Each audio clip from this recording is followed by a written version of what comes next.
Hey guys, it's Roderick. I'm here with a review of the Netflix original film I Came By, starring George McKay, Hugh Bonneville, and Kelly MacDonald. So, if you're new to this channel, welcome. This is where we review television shows and films with an eye towards screenwriting, acting, and directing, all balled up in a little key at once. So, sit back and enjoy. So what we're going to do is I'm going to give you 40,000 feet above kind of purview, what I liked about the film, what I didn't like about the film, and then I'm going to go into the spoilers later on or whatever like that, but I'll give you notice. Okay, so I kind of stumbled upon this film kind of late at night. I was like, okay, you know, it doesn't really take me a whole lot to kind of like sucker me into another Netflix show if I'm already, you know, with the balls rolling or whatever like that, right?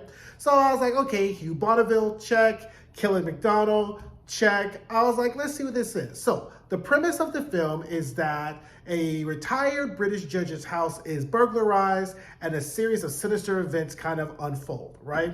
So when we get to the film and we get to our inciting incident. So our inciting incident is the incident in the film that kind of kicks off everything, right? Our hero goes on our journey, our protagonist, our antagonist is revealed, and everything kind of like goes up that way, right? So when we get to like our inciting incident, I was like, okay, didn't see that coming, but whatever. And I was like, you know, whatever. So when the first act, it ends about 30 minutes or so into the film, I was like, okay. But then when we get into the second act, it's like the film starts to kind of unravel a little bit in that, you know, it's beautifully shot and the director is a BAFTA award-winning director, but I can always tell when a filmmaker writes a script versus a screenwriter who is also a director writes a script, because there were just some scenes that just really didn't make sense, right? And there were a lot of plot holes and the sequencing of events and the timestamps. So if you watch my other films, there's like, you will hear me talk about timestamps. Timestamps are things that are placed within a film or television show to let the audience know how much time has progressed, right? And there's a very obvious timestamp in this film, which is okay for moving the show or for showing us how much time has passed, but the gaps are really large and very ambiguous, right? And considering the nature of the film or what the inciting incident was,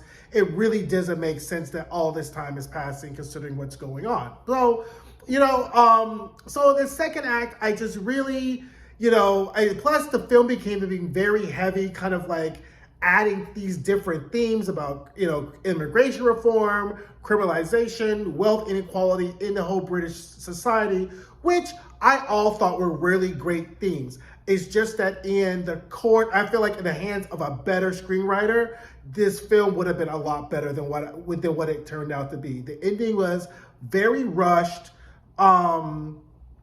But again, it was great. I thought the acting was great. I thought the concept was great. You know, Hugh Bonneville everyone did a really good job. It's just that it was just, you could tell that it just was there. It's like a car starting and it just kind of stalls and then it starts. That's what I felt like watching this film, right? That it was just, there was a stall and I was like, okay, I get it. Stall, okay, I get it. Okay, really, right? But I thought the premise was really good.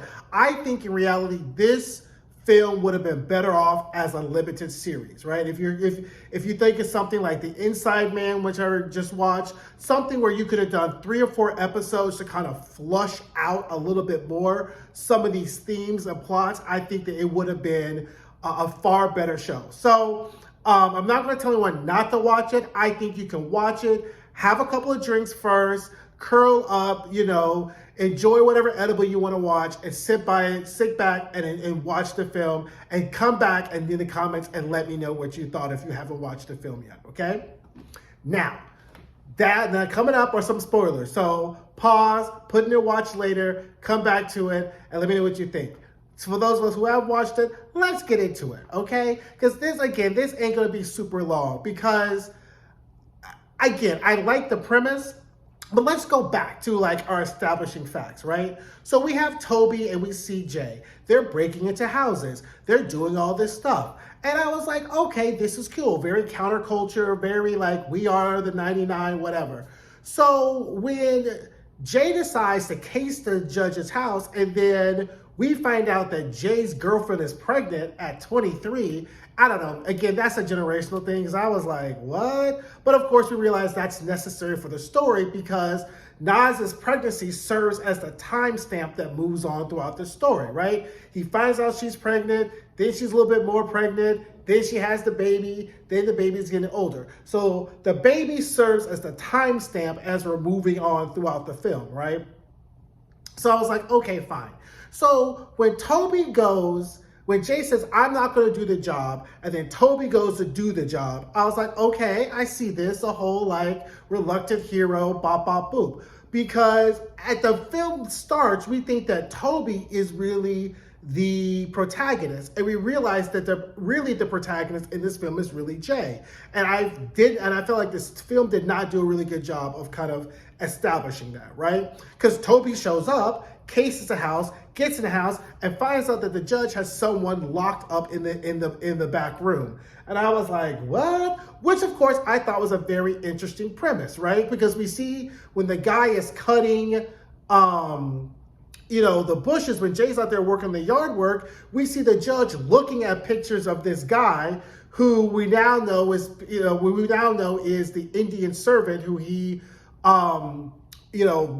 maligned, mangled when he was a kid, right? So I was like, okay. So then when we get into the second act and Toby fumbles the entire bag, so Toby goes to Jay, tells him what happens, right? Jay's like, I don't want to hear it. You don't involve me in any of this shit. I was like, again, there could have been some follow-up to this conversation, because it wasn't like, hey, I showed up and I messed up. No, there's a whole ass person locked up in the room, right? And I felt like it just didn't make sense if they're so close that he just couldn't blurt out, motherfucker, there's a person in this room, you gotta listen to me, right? But I'm also friends with a lot of straight men, and I know that straight men can't really deal with more than two things at one time. Typically their money and their pussy. So Jay probably realistically is maxed out thinking about his woman, the baby, and the money. So that kind of hits, but I was just like, ugh, here we go. So Toby does the rational thing and calls the police. The police show up, they search the house, they don't see nobody. Okay, fine. So now Toby decides he's going to be Captain Save-A-Ho. Hashtag mind your own business, Toby. Because Toby breaks into the home without a weapon, without a plan. And if there's somebody who's keeping somebody locked up in the back of their house, they're pretty damn dangerous, right? So what is your plan to go into this? And not to be like the old man on the yard, like get off my yard, but that's so quintessential of these 23-year-olds anyway. Like, how did you think this was going to end, right? So Toby goes in to help the guy escape, slips on some blood, and he gets murked, and the guy gets murked, and all we see is Hugh Bonneville pouring some ashes down the toilet. And I was like, wait a minute, wouldn't there be some bones in that? Like, I don't know, but I guess not, because I guess the kill gets really hot, and that's all that's left. So Toby's dead, guy in the back is dead. So then when the police came the first time, we have this black police officer, and one of the drawbacks of this film is that with all this going on, the film chooses to focus on Toby, Jay, Liz, which is Toby's mom, and doesn't really show us any of the police work that's going on. And the way I guess the film explains that is when Hugh Bonneville is playing racquetball at the club with one of the police chief of the town, I guess it establishes that he's so connected that the police aren't going to do anything anyway, right? And he has this reputation for being like, very pro-immigration, very pro-gay, lesbian, transgendered, prairie real, all of these things that he's kind of built this reputation to be, and in reality, he's not. I thought, again, that was a very interesting premise. It's just that it just wasn't handled well, because the whole time you're like, well, is he crazy? Is he having sex with them? Is he eating them? Like, there's just too many questions because we just see old boy locked in the thing.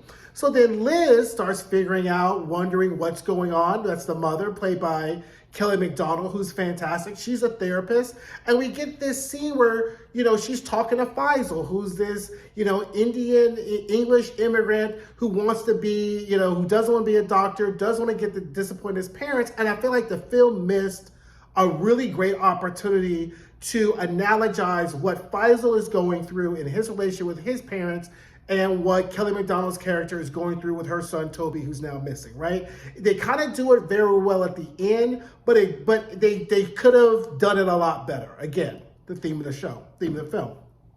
So she decides she's going to play Carmen Sandiego, stake out the judge's house, and then she ends up getting murdered, right?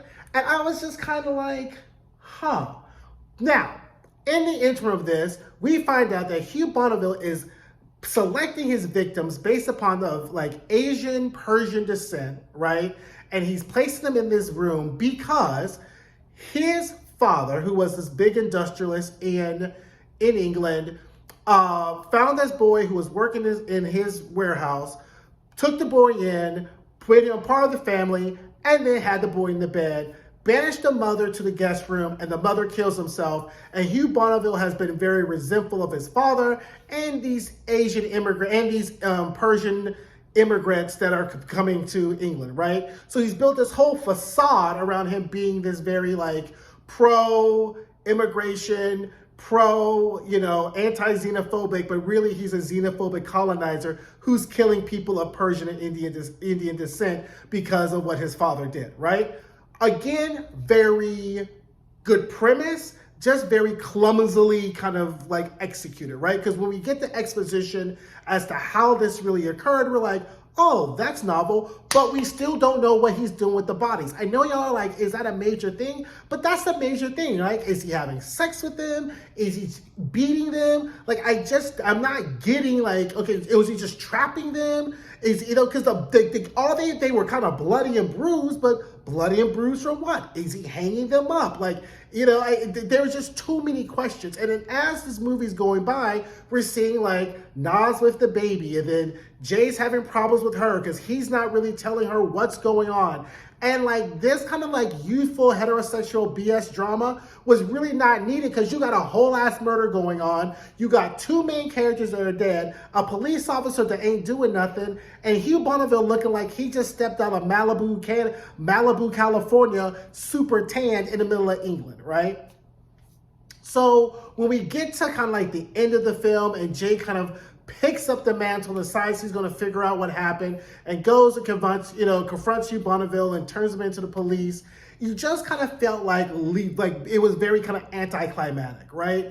Because you had all these themes of xenophobia, immigration reform, criminalization, which I thought were, again, very good themes, but it just was kind of jumbled on together and the time lapses weren't working because if Lizzie really did think that this was that this guy was, from her, had killed her son, was her only plan just to sit outside and stalk him? She would have been better off just shooting him in the head in the street versus stalking him and then breaking into the house, right? Because I was not expecting Lizzie to die, right? I was expecting Lizzie to make it to the end, for her to be grief-lorn. Nope, Lizzie was gone, burned up in the thing too. So I'm like, wow, Lizzie's dead, Toby's dead, and then at this point, when Jay decided that he was going to be Captain Save-A-Ho, I was like, okay, Jay, there may be a hat trick and all three of y'all going to end up being dead, right? So that doesn't happening. And I thought the scene with Jay driving back and Nas calling him and him crying over the pain and really the guilt, because let's be clear, this was all Jay's fault. If he had just gone with Toby to do the job, then it would have been okay, right? But Jay is such a lazy, a typical hetero man who can't really do more than three things at once. You stalking out the guy's house and you're going to fall asleep outside his house and the police are going to wrap you up. So, this is, again, one of those things where I think innocent mistakes, miscommunication, and I think I'm tired of that kind of trope that it leads to our inciting incidents.